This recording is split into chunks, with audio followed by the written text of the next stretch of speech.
You are such a genuine gem. Thank you for clicking on my video. I'm Brooke Makenna, but today's case is about a suspicious death that was never investigated. The case of Emely Nieves. Now, a subscriber actually was the one to first reach out to me about this case. Her name was Alyssa, and she had been trying to get different YouTubers and podcasters to cover this case.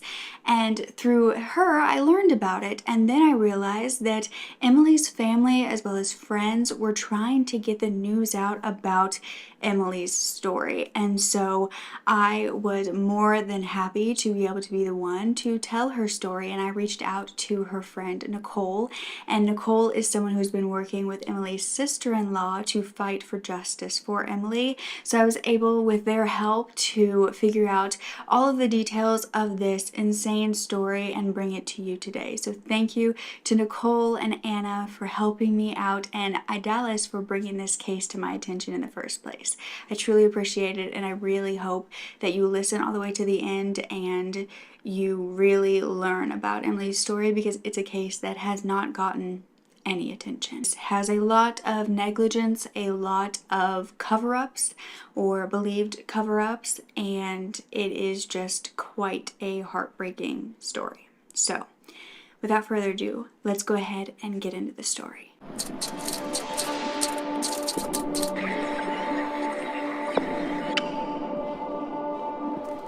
So it was 2020 in Massachusetts, and Emely Nieves was a 26-year-old mother of a newborn living in Lowell.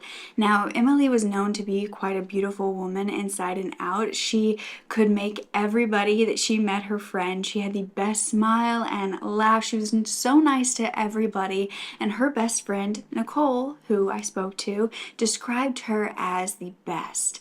Now, her sister-in-law, Anna, said that she was a private but selfless person who would put so many others before herself. Emely was one who loved so deeply, and she had grown up in Lowell her whole life. She had an on-again, off-again boyfriend named Devonte Degree for years, and in 2019, Emely was shocked to actually find out she was pregnant with Devonte's baby, because she didn't believe that she was able to have kids. This was actually a blessing for her. She thought that this was a miracle baby, and she was so happy to be pregnant because she loved children. She had nieces and nephews, and she loved watching them grow up. They called her TT, and she just absolutely loved children. So to her, being pregnant was the best possible path that her life could go down at this moment. She wanted to give this child of hers a family that she never had. It was said that her father actually passed away when she was younger, and she just wanted to fully love her own child, and she was very, very happy. And in March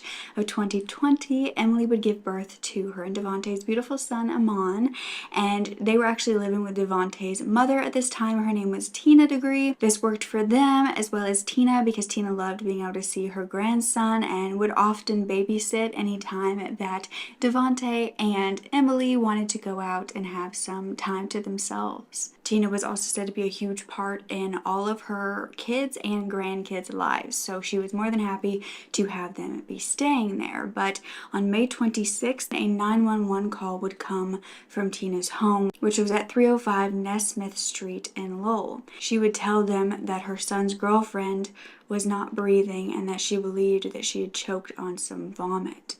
When paramedics arrived at the scene, though, it was too late. Emely was already deceased. Her son Amon was only 8 weeks old at this point. Now, when the medical examiners did get her body and were able to do an autopsy, they determined that the cause of death was blunt force trauma to the head.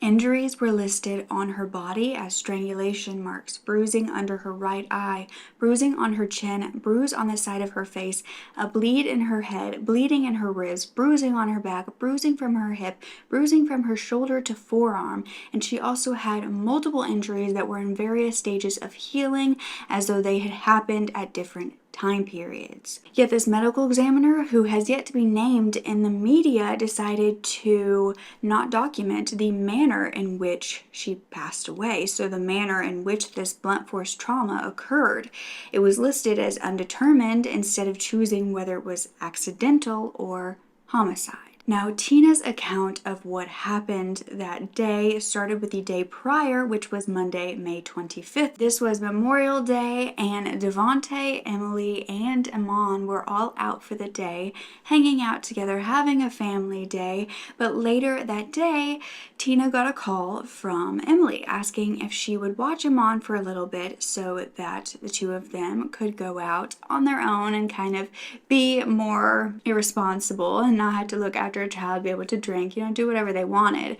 And she agreed. So Emely and Devontae ended up stopping by Tina's home, dropping off the baby before leaving again. Tina then said that around 2 a.m. the next morning, so it would have been very early in the morning of May 26th, that Tuesday when Emely would be found dead, they had come home at 2 a.m. and Tina knew this because they walked in the door and Emely came upstairs to where Tina was holding Amon in her bed. And Emely began to talk to Tina and confide in her that she believed she was going through postpartum depression. Now, Tina at this point said she was very tired, she needed to sleep, and that they could talk about it the next day. However, then Tina said that she stayed in bed, but she then heard Emely fall as she was going down the stairs, and Devontae went to pick her up and helped her all the way down to the bottom. Tina then said, though, that there was a lot of commotion happening downstairs, so she had to go down and break it up because it happened to be a fight between Emely and Devontae. She ended up thinking that this fight was so bad that she sent Devontae out of the house, telling him basically to cool off and not come back for a while. Tina said she did this to Devontae because she was not dealing with this nonsense in her home. But as Devontae was leaving, Tina said that he turned and told her that Emely had fallen off the bed and projectile vomited all over their room. Tina claimed that it was around 4:30 a.m. when she was cleaning up the vomit and Emely was still very intoxicated. She was too drunk to walk, so Tina left her downstairs in one of the bedrooms on a towel, not even putting her on the bed because she said that she couldn't lift her, so she left her lying on a towel and went back upstairs with Amon. Now, Tina said that she woke up a few hours later and she would go downstairs to get some food for Amon when she suddenly had this feeling that she should go and check on Emely.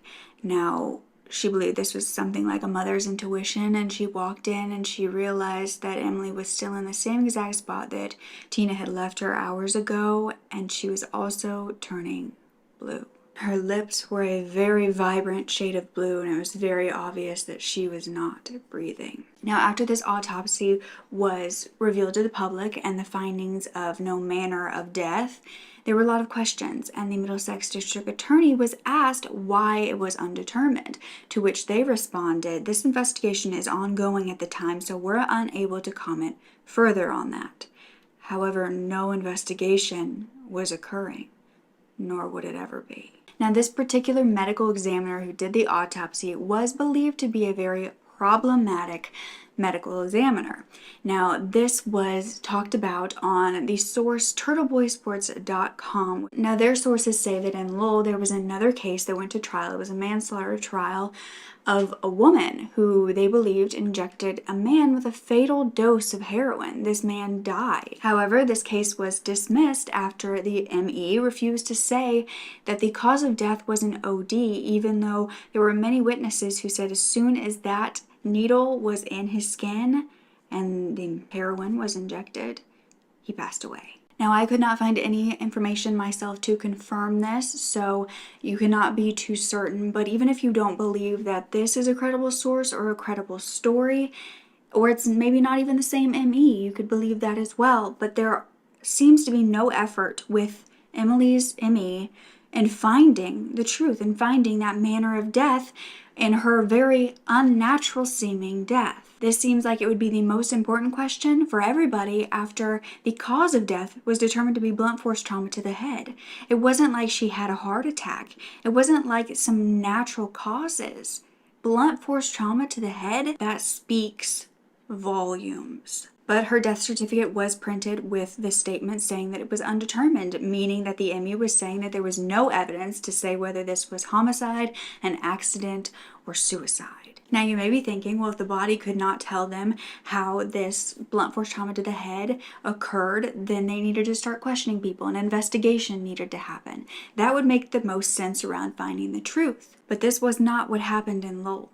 And in fact, the Lowell Police Department had many statements of negligence and misconduct at that very police station. In fact, in 2013, 7 years prior to Emely's death, the LPD, Lowell Police Department, were reprimanded by the community for their negligent treatment of a 31-year-old named Alyssa Brame who died in their custody. But Lowell prosecutors refused to take any of those officers to trial for involuntary manslaughter or give them any punishment at all, and the public claimed that the least they could do was fire them. You see, Alyssa Brame was a homeless woman who worked as a sex worker to get by in Lowell, and this is believed to be why they didn't treat her as a proper woman or human. In fact, in the short investigation into Alyssa's death, it was found that the Lowell Police Department superintendent admitted that some of the officers showed indifference about her death that should shock the conscience of everyone. Now, this all started on January 12th of 2013 when 5 officers went to pick up Alyssa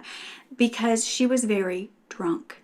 They began to argue about whether she could even be charged for sex work because she was so drunk, and it took 5 of them to get her into the police department. Some claim that when they first got there, she appeared to be walking and she was fine, but once they got her to the actual police department, she then couldn't walk, and that's when they began to worry maybe she is too drunk. They decided, however, who knows why, that she was not too drunk. She was okay enough to be in a jail cell. And so they did not call for help to make sure that, her blood alcohol level was not way too high, that she was okay. This was in their training, but nobody did so. And instead they carried her through the entire department and dumped this unconscious woman on the ground of the holding cells and ignored her. Now, the detention assistant thought that they needed to call the hospital, but he said he didn't feel like he had the authority to make that call. So he ended up asking the sergeant who was there if they should go ahead and call, and the sergeant said no. Now, when they checked on her once again, her face was blue and she was deceased. And none of the officers who were there at that time were certified in CPR either, which is supposed to occur with police officers. It was police policy to also check on inmates every 30 minutes, but it had been an hour since they had last checked on her. It then took 14 minutes for someone to call 911. Her autopsy would determine her cause of death as acute alcohol poisoning, but that the death was accidental, even though many officers watched over her as she died. This ME did note that it would have been possible to save her life. The police department then fired back, saying that Alyssa had been in their custody over 10 times, being drunk every time. She always just came out of it, and that the local hospital did not want them to call anymore because they were getting too many drunk inmates, and they didn't want to handle them anymore. Now, Team 5 News in the area did expose these officers and the investigation into the police department, but this did not change anything, and no one was punished who were involved. It's said that Massachusetts police officers in general are said to get more of a slap on the wrist than any actual punishment for misconduct. This continued to be proven 7 years later in 2020 with Emely Nieves, and you haven't even heard the whole story yet. You see, like I said earlier, no one was questioned in her death. Not Devontae, not Tina, nobody to find out about the truth of what really happened or see if anybody's statements were different or led them to another clue. No one was brought down to the police department. They simply took the word of this ME who claimed that the manner was inconclusive. Now, Emely's family and friends were certain and are certain that this was murder, that Devontae Degree finally killed her. Now, I say finally because what a few people close to Emely knew that the entire world didn't was that she was being abused. She was in a domestic violence relationship, and she was being abused at the hands of her long-term boyfriend and the father of her newborn baby. It was constant physical and emotional abuse before she was pregnant, during her pregnancy, and also after. However, this is not something known by many because Emely did not want anybody to get in trouble. She didn't want anyone to take her son, and she just didn't want to have to deal with it. At first, Emely had all kinds of excuses for the bumps and bruises all over her body, but thankfully her sister-in-law, Anna, she was able to recognize the signs because she herself had been in a domestic violence situation before, and so she ended up telling her, you're able to talk to me, and thankfully because of that, Emely felt a little more open in telling the people who truly cared about her what was really going on. Now, this was not every single time, but she would confide in them sometimes and let them know what Devontae was really doing and who he really was. And Anna even tried to help Emely escape at one point and find shelters, but she also didn't want to push Emely away from her and further isolate her from the people who would actually care for her. Anna made sure Emely knew that whenever she needed her, she would be there. Because Emely was said not to have very many friends due to Devontae's controlling nature, and she was made to feel crazy.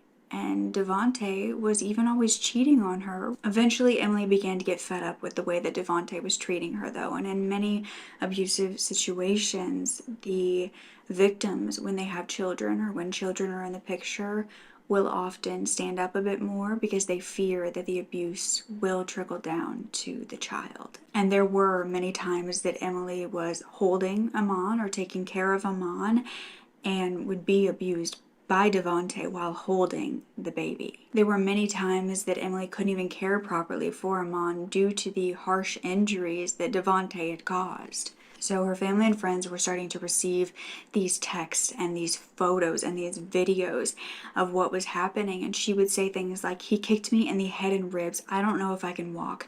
I'm scared. I'm in so much pain. I just want to scream. Effing broken. I'm so effing broken. And when she was pregnant, she said, I just want to have the baby already, man. I just got to get out of here. His mom walked in the room too. I'm tired of that. He was so rude to her. She's like, what's going on in here? He's like, nothing that concerns you. And she's like, I'm getting tired of this. What's going on? And he says it again, nothing that concerns you. Now go to bed. She's like, don't tell me what to do. And he goes, just go. Y'all both annoying me now. And she really left back to her room. Mind you, it was 1-something in the a.m. In my head, I'm like, damn, you think you tired, Tina? I'm fed the F up. Your husband isn't constantly hurting you because he has issues. Allegedly, a neighbor once called the police because they said a pregnant woman was being beat on. And in another text thread with friends and family, Emely said that she needed to move on, that she could not lower herself like this anymore, and she asked for help. She said that staying in that home was not going to help her. It was only going to hurt her more, and she did get away for a while at this point. And she even began to post on her personal Facebook page with little pieces of what she had gone through and how bad of a person that Devontae was. She once wrote, after 12 years of hell and back dealing with you, even after I moved on and tried to love someone else, I still chose you. I gave you my heart and soul. I was willing to give you my all no matter what.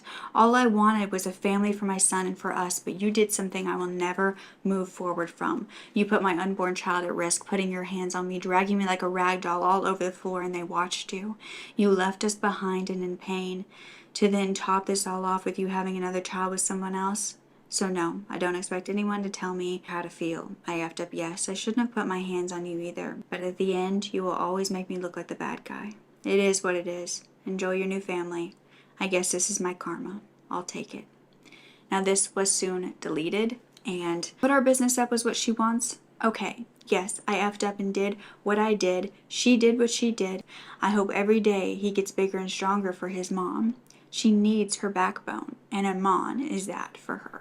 But Devontae got her back in his grasp over and over again. And according to Nicole, back when Emely was 5 months pregnant with Amon in November of 2019, she actually had to go to the hospital due to the injuries. She had been beaten so badly that she was diagnosed with Batter sign, which is a traumatic head injury. The hospital had to watch her for a while before letting her go. Now, 2 weeks before her death, she had texted, he threw something at me with the baby in my arms, was changing his diaper and pushed on the floor and hit me and kicked me mad times, like literally stomped on me.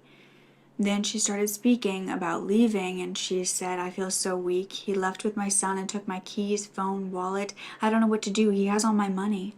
Then again, she said, I feel crazy. He hit my head again. My head effed up. They were thought to be fighting at this time about Devontae cheating on her, and she did find an escape that day, but she also did end up going back. And this is common with domestic abuse and with manipulative men. It's not Emely's fault, and it's never the victim's fault. Domestic violence is not as simple as someone grabbing their keys, leaving, and never being in that situation again, especially when kids are involved. But on May 14th, 2020, which was 12 days prior to her death, Devontae admitted all of the abuse over text. He said, yeah, I spaz. I effed up. I know I'm wrong. I play it back and hear you scream. F's me up. This was in response to Emely saying that she was in severe pain and couldn't walk. Emely was also begging to see her baby, who Tina and Devontae had at this time, and wouldn't let her see. But most of the injuries over the many years that Emely was going through this were of her head. She would often send pictures of whether it was her face, her head. Now, what I haven't told you yet was that when Tina found Emely and her lips were blue, she knew that she either wasn't breathing or was already deceased. She did not immediately call 911 like most would do. No, she first called Devontae, her son, but he didn't pick up, so she ended up calling her spiritual mother to ask her to start praying because Emely wasn't breathing. Then Tina called another one of her sons to come over to the house to help her out, and once he arrived, she was doing CPR on Emely, and that's when she finally called 911. That means that Tina saw Emely not breathing and decided to call 3 different people before thinking it was a good idea to call for help. Devontae didn't even get back until hours later. But how do we know all of this about Tina's statement, Tina's version of events, if she was never questioned?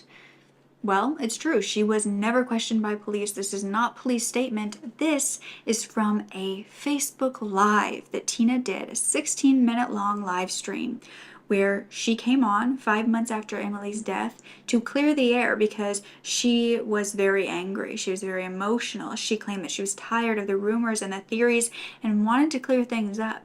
So she sat in front of her camera holding a mon on her lap as she basically confessed to her own negligence. Tina said she was going to say what she needed to say and be done with the conversation and drama that these young gossiping heifers like to keep going, referring to Emely's family and friends who were fighting for justice.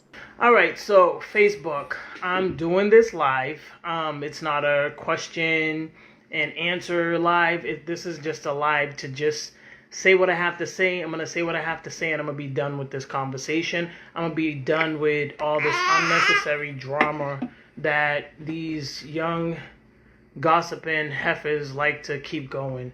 Tina claimed that Emely was so drunk she fell down the stairs that morning, and that's when she hit her head, and that once Devontae was kicked out, Tina was stuck there, cleaning up all the vomit by herself, that Devontae wasn't even home to be able to kill her the night she passed away. But mainly, Tina was worried about people believing that she had given birth to a murderer. That if her son did kill anyone, that he would be in handcuffs and would be in jail. You talk trash behind a computer, you talk trash behind a telephone, but you will never talk trash because when you see me in the streets, you walk the other way. But you ain't got nothing to say. But you got a whole lot of disrespectful stuff to say about my son. Yes, he's my son. I gave birth to him. I didn't give no birth to a murderer. I didn't give birth to no killer. He didn't kill nobody. He didn't murder nobody. And if he did murder somebody, he would be in handcuffs and he would be in jail. So for all you ignorant followers that keep following Anna, you keep following her because she's going to lead you straight to hell.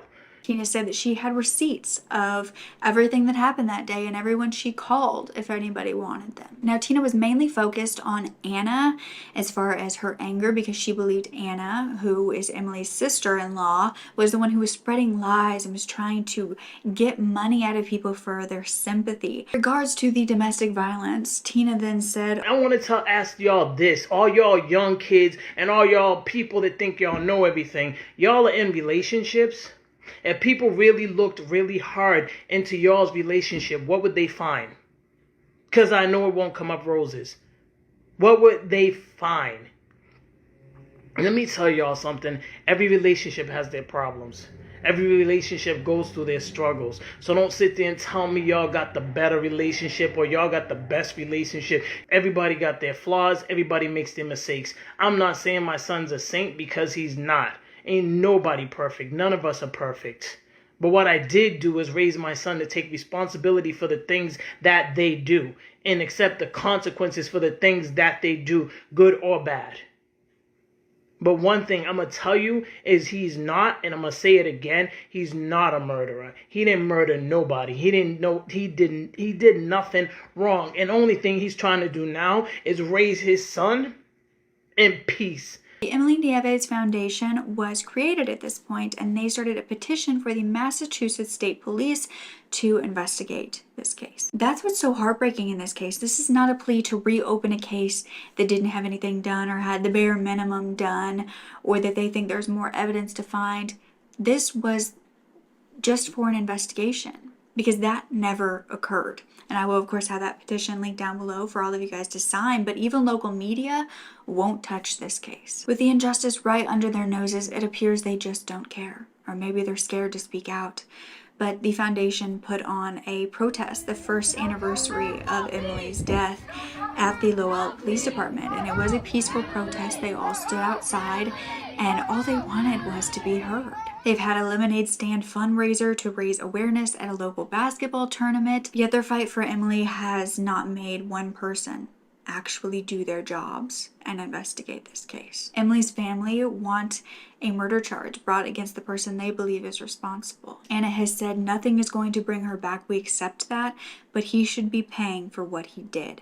We want to see justice for Emely. However, the Degree family feels like they have done nothing wrong. In fact, there was a fundraiser called Justice for the Degree Family, created the same year of Emely's death, because their fundraiser claims that the Lowell Police Department has been targeting and harassing them. But this wasn't all about Emely Nieves, because the Degree family had been in trouble before, and it actually went back to 2013, 7 years prior, when Devontae Degree was in trouble with the law. You see, in 2013, he had been arrested by Lowell police for assaulting a police officer when they came to investigate a domestic violence dispute with another one of his girlfriends. Tina ended up filing a lawsuit for police brutality, but this really didn't go anywhere. But 2 years later, in 2015, Devontae was a wanted man for operating his car after a suspension. However, he didn't go to his court date, which is why he was a wanted man, and he was only found and arrested 2 years later. I was unable to find why in the world it took 2 years. But then, the most shocking of all, on July 9th of 2019,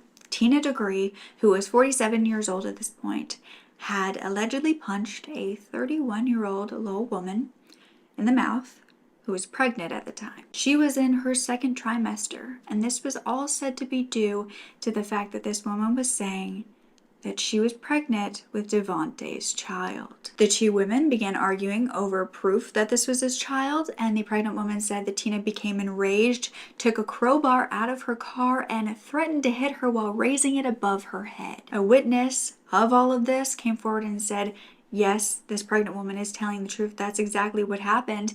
And the pregnant woman was even bleeding from the mouth when the police came. Now, Lowell police actually did their job here, and they arrested Tina for assault and battery on a pregnant person and assault with a dangerous weapon. Tina was released while awaiting trial and was told to have zero contact with the victim. A year later, another one of her son's baby's mothers were dead inside of her home. Fast forward 2 years after Emely's death, and Tina Degree was in trouble with the law once again. You see, she had been protesting outside of the police headquarters in March of 2021 with the Community Advocates for Justice and Equality that she was actually the founder of. They were protesting the death of Moses Harris, a 25-year-old man who had been wanted for domestic violence. While attempting to arrest Moses, an officer pulled out a stun gun, and Moses ended up running into the Concord River, and from there he disappeared. Now, at this point, they could not find his body, and many residents did believe that the police had killed him because the only surveillance footage of what had happened was just one camera that they had found of where the police pulled the stun gun, but there was no cameras around this river. And at this time, and I believe still today, the Massachusetts police don't have body cams or car cams. An officer had even called in on the radio saying, "We have him all the way down in the back of the parking lot. It looks like he's about to jump into the river. He's in the water. He's going down." Now, 12 hours later was when police informed the family that he was presumed dead. Some believed that the police had more to do with this than they were letting on, and 77 days later, Moses was found washed up from the river 5 miles from where he vanished. No foul play was expected, but his family did not agree, and Tina, who was a known activist in the community, called on public officials to investigate this case. She was also putting on protests, and the police were very used to these protests, but they asked Tina one thing: please do not block our driveway. There are emergency cars like fire trucks, ambulances that have to go through this area that could save a life, so please do not block this exit. And that day, Tina refused to move from that very spot. She was carrying a baton on her as well. Look at her. This is a public sidewalk. Clear the driveway! Clear the driveway! Clear the driveway! Back up! Back up! Back up! Back up! Back up! Back up! Back up! Why isn't your name badge on, sir? Why isn't your... So she ended up being arrested for disorderly conduct, vandalizing property, and carrying a dangerous weapon. Oddly enough, though, she would be bailed out from this by the mayor's wife. And the mayor, John Leahy, would go on to cover this up, claiming that his wife never posted bail for her. He said he did not know where the money had come from. But the police then issued a statement claiming that they did not agree with the bailing out of Tina by elected officials, and that they should not be acting in such a manner. And once this came out, the mayor was forced to release a statement admitting to what they had done, although he continued to say that his wife had done it without any of his knowledge. Now, I do want to make it clear that the problem here is not Tina fighting for her rights as a black woman or fighting for the rights of the black community and the injustices that occur in black communities, because that is very important, and it is something that everybody should do and everybody has the right to do.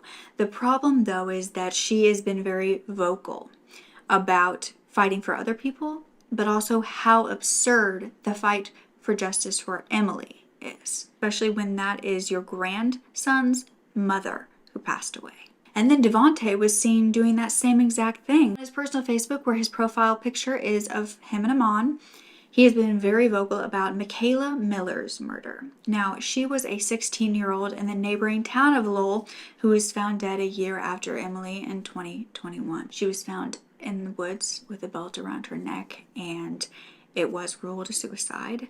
However, her family believes that she was murdered by a group of white individuals at her school, and many have even used the word lynched. There were also theories that her ex-girlfriend killed her or took her out there for her to kill herself because they had gotten into a physical argument. But Emely deserves so much better than this. If she wasn't murdered, she at least deserves an investigation that lasts longer than a few hours. And we can't say, oh, this happened so many years ago, which is why police protocol sucked. This happened in 2020. There is no excuse for the police department especially. Now, the DA in Emely's case, district attorney, her name is Marion Ryan. She has done nothing for Emely's case, but she is the same DA on a man named Jared Remy's case. And her negligence in Jared's case got a woman killed. You see, back in 2013, Jared lived not too far from Lowell, about 30 minutes away, with his girlfriend of 6 years named Jennifer Martell.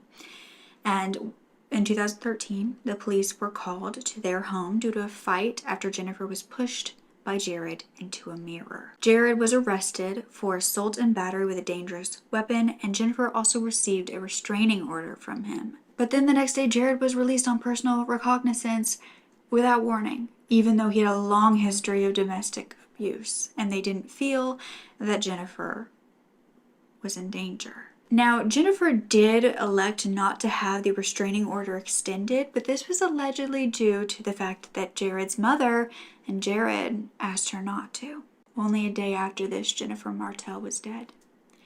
Jared had stabbed her multiple times, was seen doing this, and he was eventually given life without parole. However, Jennifer lost her life that day, and it all could have been prevented. Now, the DA, Marion Ryan, who let Jared go, she had the finger pointed at her. She was in hot water, and she also was refusing to let anyone see a 19-page report that claimed that she mishandled the case. Marion was claiming that she did nothing wrong, but she finally did admit months later that one of her prosecutors made a horrible mistake. It was found, though, that in court before Jared's release, Marion had told the judge that it was okay for him to be released without warning. She did claim that she talked to Jennifer and the police before making that decision, yet she didn't even feel the need for a no contact order, which is a restraining order that a victim cannot drop due to the fact that victims can be coerced by their abusers into dropping restraining orders, which is what happened to Jennifer,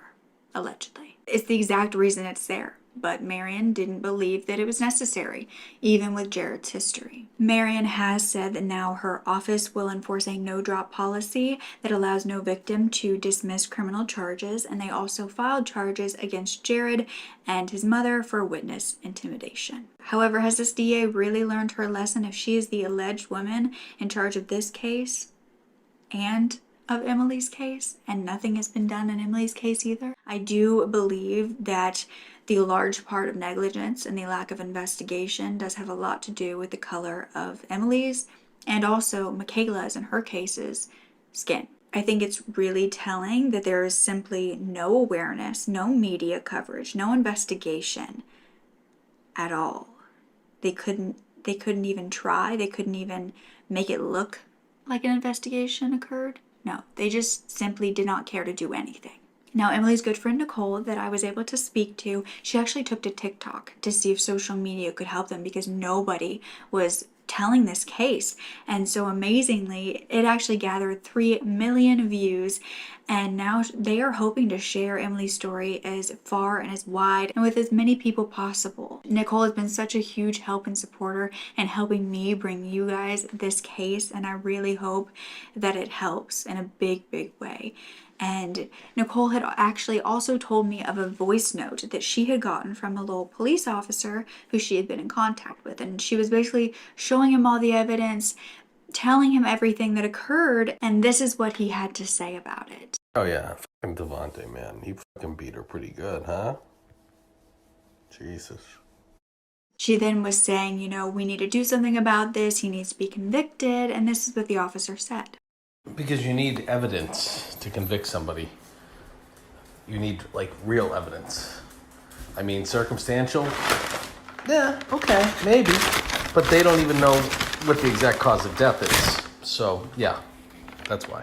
Now, this is allegedly the same officer who was involved in the death of Alyssa Brame, the girl who died at the police department.